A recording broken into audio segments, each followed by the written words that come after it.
Hello, you guys. Welcome to lesson 3.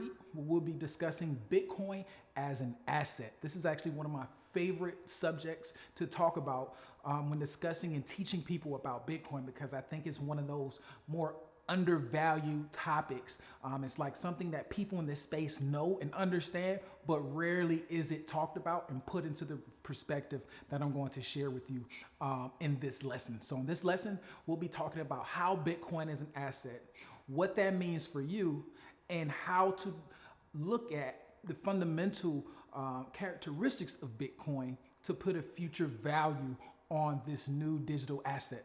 So without further ado, let's get started. So in previous lessons, and I think during the first lesson actually, when we talked about mindset, we talked about the difference between assets and liabilities and how the wealthy are consumed with acquiring more assets, right? Because as they acquire more assets and they print more dollars, those assets increase in value. So all throughout history, the ultra wealthy have protected their wealth and maintained their wealth by having assets. And normally they fell into 3 different classes, right? We have land, we have art, and we have gold.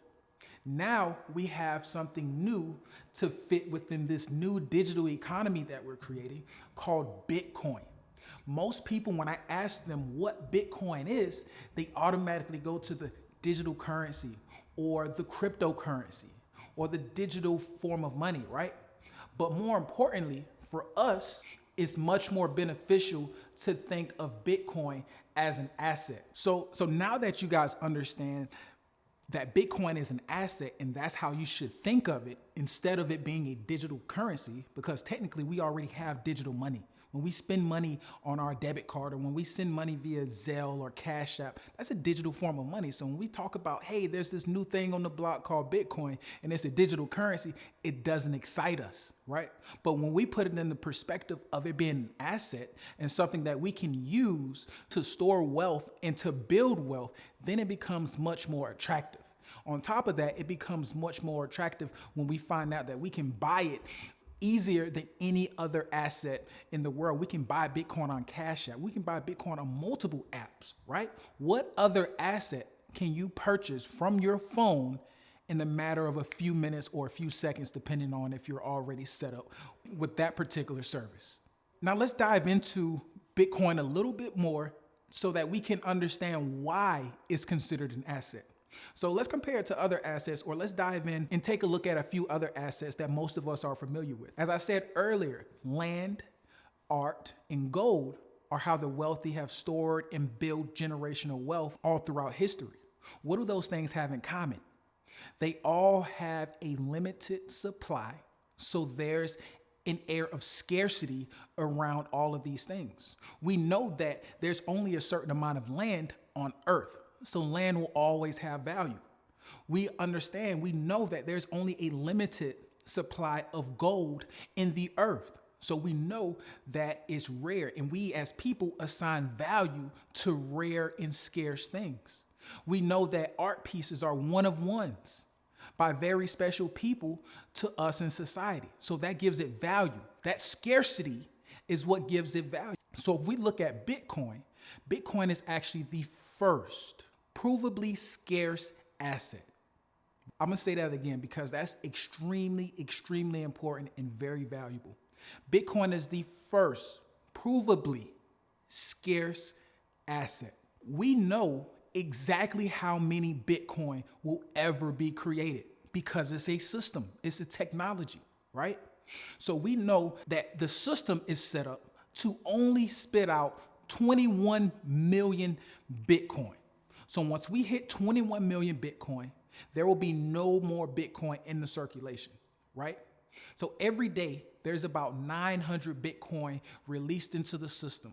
The miners do their thing, right? We won't get too much into that, but the miners do their thing as they're protecting the network and validating transactions.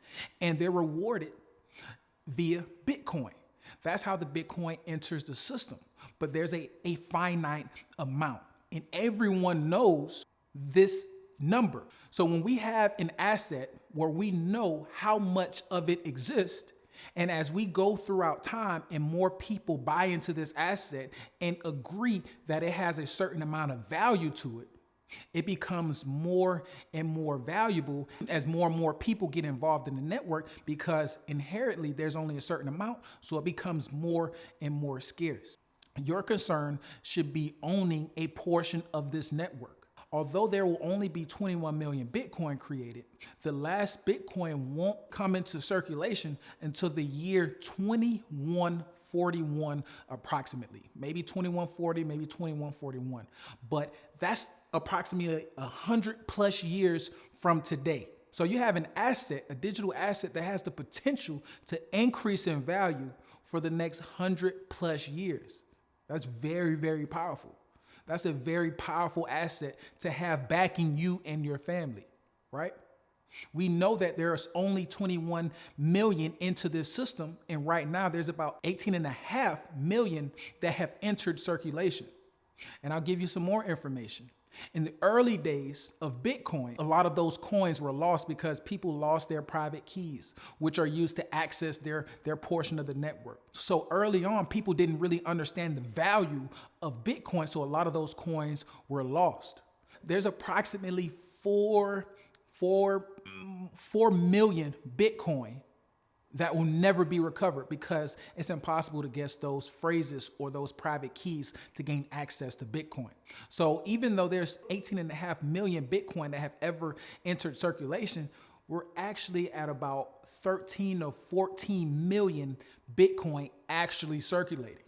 So in all actuality, all of the Bitcoin is already spoken for. And the only way that us as retail investors can get it is by purchasing it from some of these larger organizations like these exchanges that hold huge amounts of Bitcoin. If we shift our minds and we say that, hey, we know that this asset has a finite amount, there's only so much of this Bitcoin network that I can own, because eventually the entire network will be owned by the global community at large, right?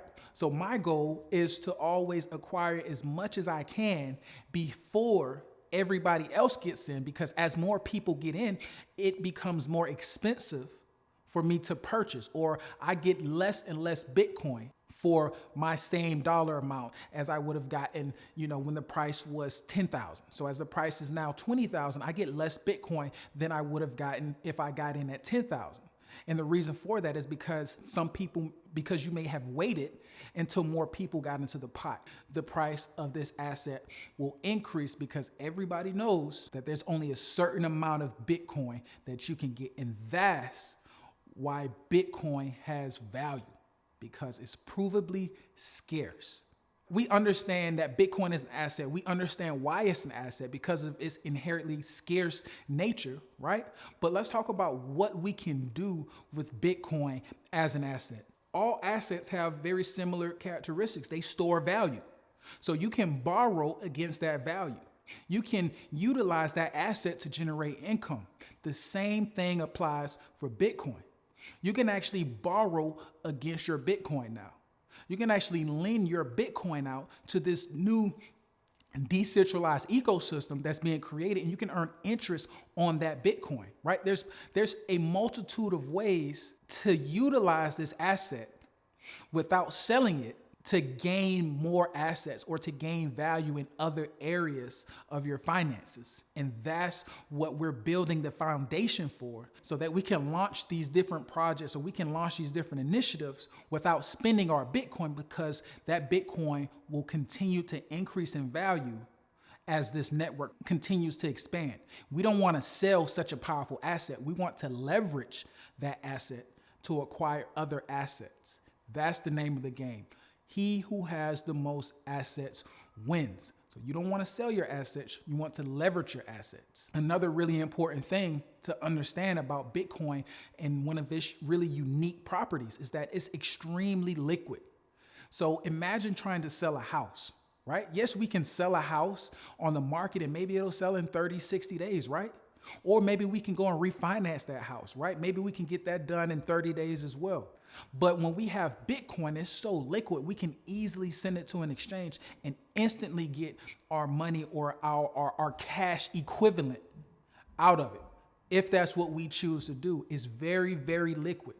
So Bitcoin as an asset is extremely powerful because of that property. because of its liquidity. Another thing that makes Bitcoin a very, very powerful asset is the fact that it's really easy to store and it's really easy to transfer. You can transfer $1 billion right now without asking any questions, without going through any hoops and hurdles. It's your money. You would be able to do what you want to do. And that's very attractive for the ultra wealthy, which is why they'll continue to pour massive amounts of money into this new asset, which essentially increases the value of our Bitcoin because it's becoming more scarce as more and more of it is bought. To wrap it up, we've discussed how Bitcoin is an asset, how it's applicable to you, some of the different ways that you can utilize or think about Bitcoin as an asset, and the fact that Bitcoin is the easiest asset in the world to acquire, which also happens to have the most upside potential of any other asset class in the world. I hope you guys took some good notes because that was a very, very important lesson.